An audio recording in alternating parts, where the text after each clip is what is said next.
I've got videos I can show you. I've seen oil rig waves come right up, wiping out a cellar deck, and that's 60 metres. It was a long way from shore, so you couldn't see the shoreline. It was really far north and really far out, away from everything. We look after each other. We're actually best of friends at times, sometimes not. Well, before 2014, companies told you that you were the best thing since sliced bread. After 2014, all you were was a number. Even with these companies making massive profits, they're still treating their guys not very well. Some of them are on 0-hour contracts. They don't know when their next job's coming. They've got wives and kids, mortgages. It seems like they've got a total disregard for the hard-working contracting employee. There were no financial benefits to this country through the oil. That's been and gone, wasted. We've now got a chance with a just transition for the renewables and the wind farms, etc. Keep it local, keep the economy going, don't sell it off to private enterprise. So to make this work, it's basically the workforce will make this work.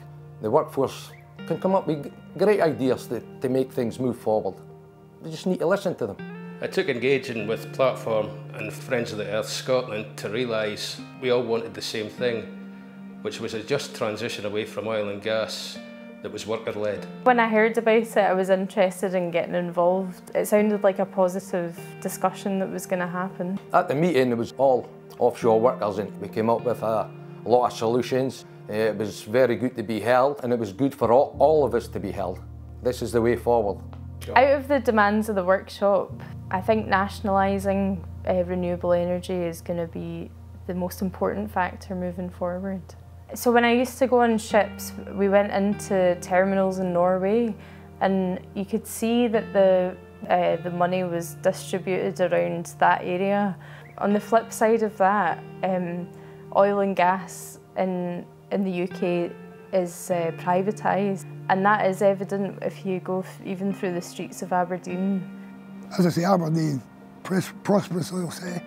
The amount of people that I know are using food banks, horrendous. Food banks, second-hand charity shops, people having to shop there, etc.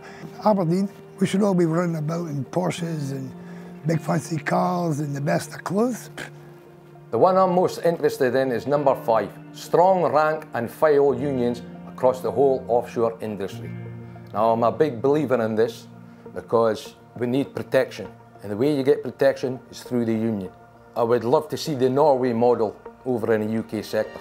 The workers actually sit down with the big oil companies, and they always seem to come to an agreement that both parties is happy with. Why can't this happen in the UK? Workers aren't just a number. They're a person that has experience, that has values, that has opinions, and they should be worth something.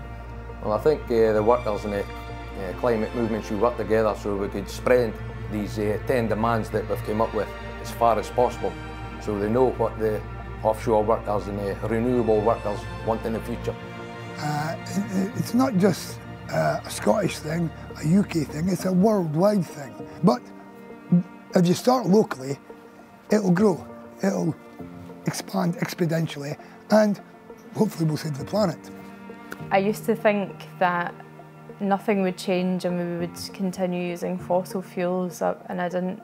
I saw the future as being quite bleak, and now I'm more hopeful about what might happen in the future and hopefully what will happen in the future.